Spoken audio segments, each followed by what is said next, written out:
most important asset you and I have is our hearts. And this shamelessness destroys the hearts. It destroys it. The most precious thing you and I have to preserve is our iman. And these filthy images is destroying your iman. They're tearing your iman apart. Don't let it happen to you. Do not let it happen to you. And I can only talk about this. I can't stop you from doing anything. And nobody else can. You will have to police yourself. You will have to control yourself. You'll have to make the decision, is my iman important enough? Is my salat important enough? You know? Or should I just carry on and pretend? You know what I told you about jazur, right? When you come across evil, you just don't want to deal with it. You just ignore it. There's a lot of people like that. They hear this stuff and they don't deal with it. They just ignore it. And you're jazur. Then you're not from the musalleen. Illa al-musalleen. If you don't be from the people of jazur, from the jazureen. Don't be from them. The people who just leave it. They don't even deal with their problem. They run from it. And they cave in every time.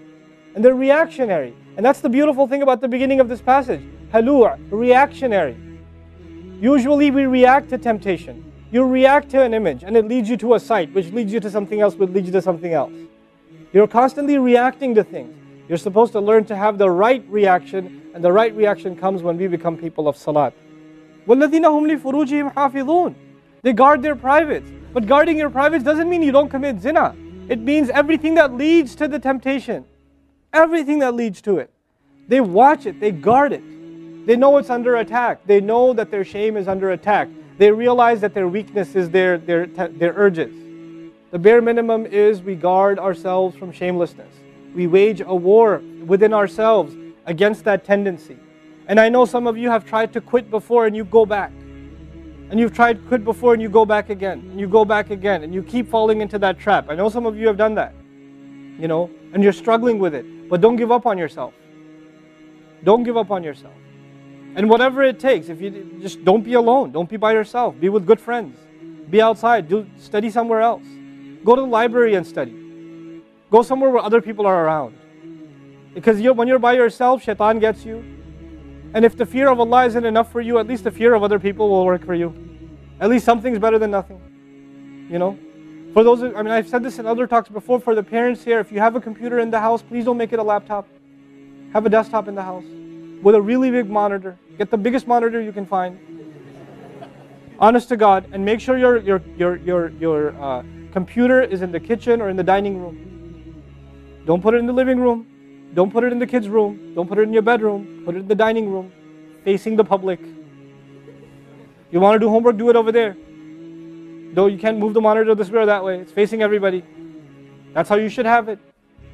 You know? This stuff, we have to take these precautions. Don't give your 11-year-old a smartphone. What were you thinking? That's not very smart. You know? Don't give them a smartphone. Why am I seeing kids in Islamic school, 5th graders, with iPhones? iPhone 5s. I don't have an iPhone 5. Why do you have an iPhone 5? With 4G, you know how dangerous that stuff is? You know? وَالَّذِينَ هُمْ لِفُرُوجِهِمْ حَافِظُونَ إِلَّا عَلَىٰ أَزْوَاجِهِمْ, except upon their spouses. أَوْ مَا مَلَكَتْ أَيْمَانُهُمْ فَإِنَّهُمْ غَيْرُ مَلُومِينَ, or what their right hands possess. Then they're not to be blamed. Allah says we have these urges and we can execute those urges. We can release those urges, but to the halal spouse, to the spouse, our spouses. But outside of that, we can't. And by the way, when people get addicted to this sort of thing, and they get accustomed to it, or they get over and overly exposed to it, they have miserable marriages. And marriages start falling apart. They have this virtual idea of what pleasure means, and they don't find pleasure in their spouse anymore. And there's great fitna that comes into the family. It destroys homes, Muslim homes.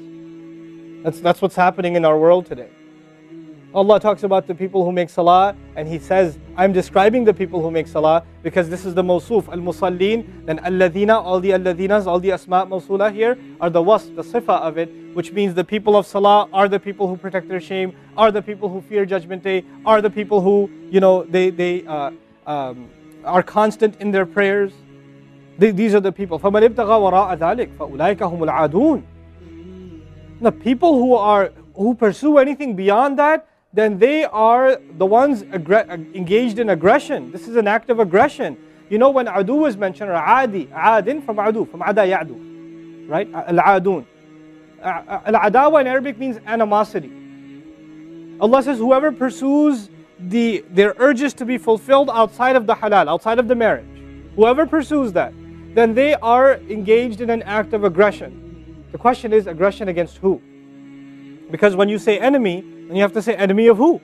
If they've become an enemy, who have you become an enemy to? Allah didn't mention a maf'ul bihi, no jar majroor, nothing related to it. You know what that means? They are an enemy to themselves, their family. They become an enemy even to Allah's teaching. You know, these are the kinds of people. And some of you unfortunately have that addiction. And you're watching this stuff online. And you're watching it and saving it on your apps and your mobile devices. And you don't feel bad about it anymore. You've justified it to yourself. And you feel bad about it once in a while, but you go back to it. And as a result, you think, oh, well, at least I'm not hurting anybody.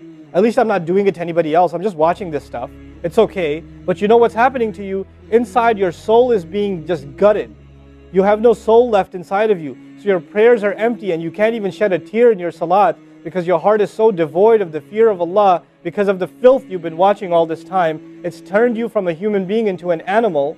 So you can't even look. A woman passes by and you see a piece of flesh walking by. You don't see a human being walking by that deserves respect. You check everybody out and everything out. You're constantly gawking and staring. You have a hard time putting your eyes down. When you're on the subway, when you're on campus, when you're at work, you're walking down the street, you know, you just can't help it. You see a billboard, you look at, you take a second look, you see a third look. You don't miss any opportunity to just to violate your soul with your eyes. You're addicted completely. And then you say, brother, how do I get khushu' and salat? What world are you living in? What world are you living in? Ayyuhal ikhwa, my brothers, specifically my brothers. And I know some sisters have this issue too. It's a sad reality. This is a war. This is a war. This is more dangerous than any military war. This is the war that's destroying our souls. It's making its way into our homes. It's making its way, you know, if I want to protect my children from this stuff as much as possible. But when my child goes to school, and it doesn't matter if it's Islamic school, there's a very high statistical likelihood that someone, a friend, with their iPod, with their mobile device, will say, hey, look at this. It's a very realistic, you know, a thing nowadays. It's not far-fetched.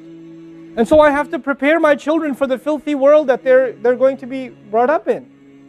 And there's no escape from this stuff anymore. There isn't. Brother, what's the solution? Should I get married? Like the guy who asked the other day, how can I get married right now?